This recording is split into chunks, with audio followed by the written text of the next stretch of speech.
میں نے جتنا قرآن پاک کو پڑھا مجھے 5 چیزیں 5 اصول نظر آئے بیسیکلی فنڈامنٹلس کہ جس سے آپ جہاں بھی جس حال میں بھی ہوں پیسے کما لیں گے. اچھا.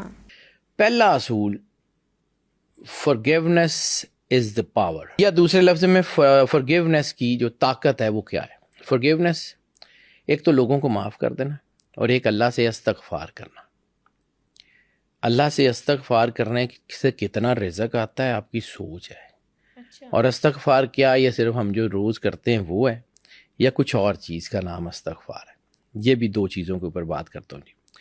حضرت نوح علیہ السلام نے 930 سال تقریباً تبلیغ کی ہے. 930 سال کے قریب 950 سال کے قریب انہوں نے صرف تبلیغ کی ہے. یعنی ان کی ظاہری زندگی اس سے زیادہ تھی, انہوں نے لوگوں میں زندگی گزاری سارا کچھ, پھر نبوت کا اعلان کیا. تو ان کی نبوت کا ٹائم 930 سے 960 سال کے درمیان ہے تقریباً. بہت کم لوگوں نے ان کے جو ہے وہ دین کے اوپر عمل کیا, لیکن انہوں نے لوگوں کو ایک ایسا فارمولہ بتا دیا کہ جس سے رزق آتا ہی آتا ہے. سورہ نوح کی آیت نمبر, میں چونکہ آیتیں لکھی ہوئی ہیں تو اس لیے میں وہاں سے پڑھنے کی کوشش کروں گا. آیت نمبر 10, 11 اور 12. اور ہم نے کہا اے لوگو اپنے رب سے استغفار کیا کرو, بے شک وہ بڑا معاف کرنے والا ہے. وہ تم پہ موسلا دھار بارش بھیجے گا اور تمہارے مال سے اور تمہاری اولاد سے تمہاری مدد کرے گا اور تمہارے لیے باغات بنا دے گا اور تمہارے لیے نہریں بہائے گا. ٹھیک ہے, اب یہ رزق کی ڈائمینشنز اللہ نے بتائیں. اب یہ ایک چیز یاد رکھیے گا کہ نوح علیہ السلام کا جو دور ہے اس میں یہ موبائل فونز اور یہ ٹیکنالوجیز نہیں تھی. وہ ایگریکلچرل سوسائٹی ہے. تو ایگریکلچرل سوسائٹی میں کیا ہے, بارش رزق ہے, اوپر سے پانی آتا ہے, فصلیں اچھی ہوتی ہیں, وافر پانی ہے, وافر پیسہ ہے, اچھی فصلیں, اچھی چیزیں. پھر اس کے بعد تمہارے لیے باغات بنا دے گا, یہ پھل فروٹ محنت زمین کے اندر. پھر اس کے بعد تمہارے مال سے یعنی تمہارے پیسوں سے اور تمہاری اولاد سے تمہارے بیٹوں سے تمہاری مدد کرے گا. یعنی اچھی اولاد جو ہے اس کی تربیت یہ بھی رزق کے ذمے میں ہے.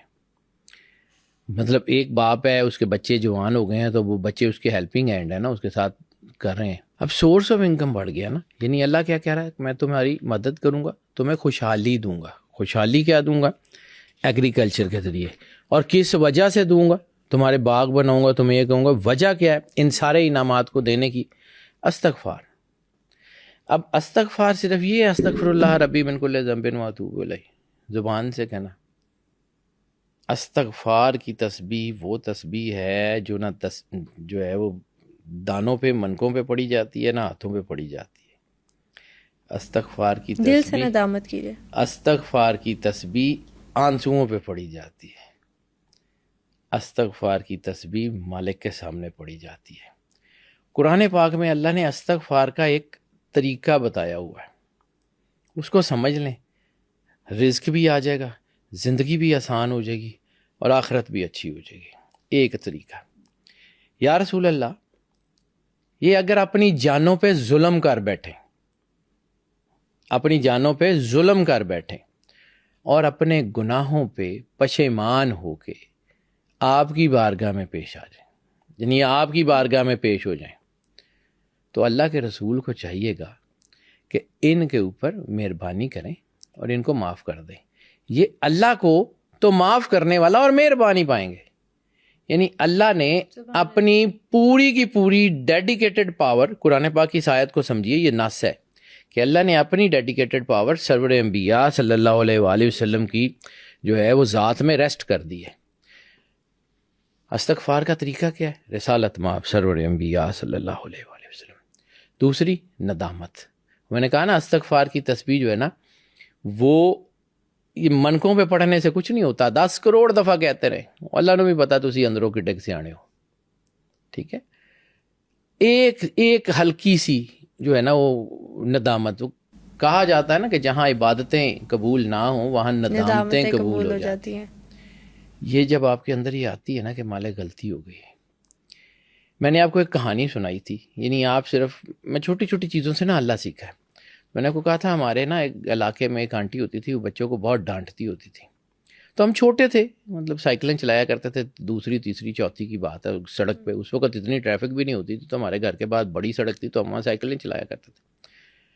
تو ایک دن وہ آنٹی کا جو بیٹا تھا نا, وہ اس سے کوئی غلطی ہو گئی یا کچھ ایسا ہو گیا, تو اس کو لگتا تھا کہ آنٹی جو ہے نا وہ آج ماما لوگوں کے ساتھ ہی لڑتی ہیں تو بچوں کو تو بہت مارتی تھیں. تو اس کو بڑا جو ہے نا وہ لگتا تھا کہ آج تو بس گئے. تو وہ سائیکل چلاتے ہوئے ہم آ رہے تھے, تو اس نے دیکھا کہ ماما دروازے پہ کھڑی ہیں اور ماما کو غصہ بھی چڑھا ہوا ہے, اور ماما نے آج گھنٹی بھی بڑی لگانی ہے.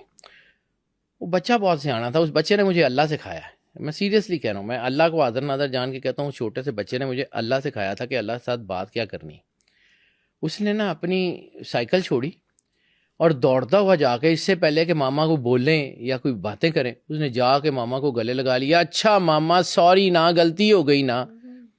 تو ماما کو غصہ بھول گیا, ماما کو بھول گیا اس نے کیا کرنا تھا, اس نے اس کو گلے لگایا, ہائے میرا پتر تینوں سٹ تے نہیں لگی.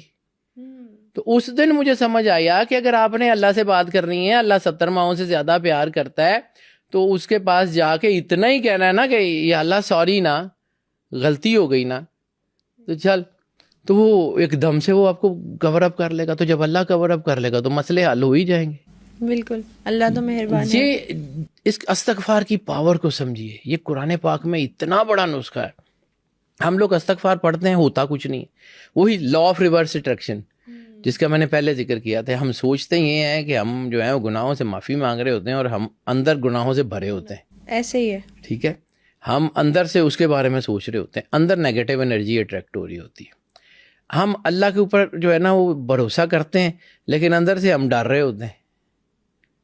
یہ ساری چیزیں ایسی ہیں, یہ آپ کچھ لا آف یہ بھی دل میں اٹریکشن خیال ہوتا ہے پتہ نہیں معافی ہوگی بھی کہ نہیں ہوگی. یقین کے ساتھ ہوگی, اس یقین کے ساتھ جائیں نا اللہ کے ساتھ,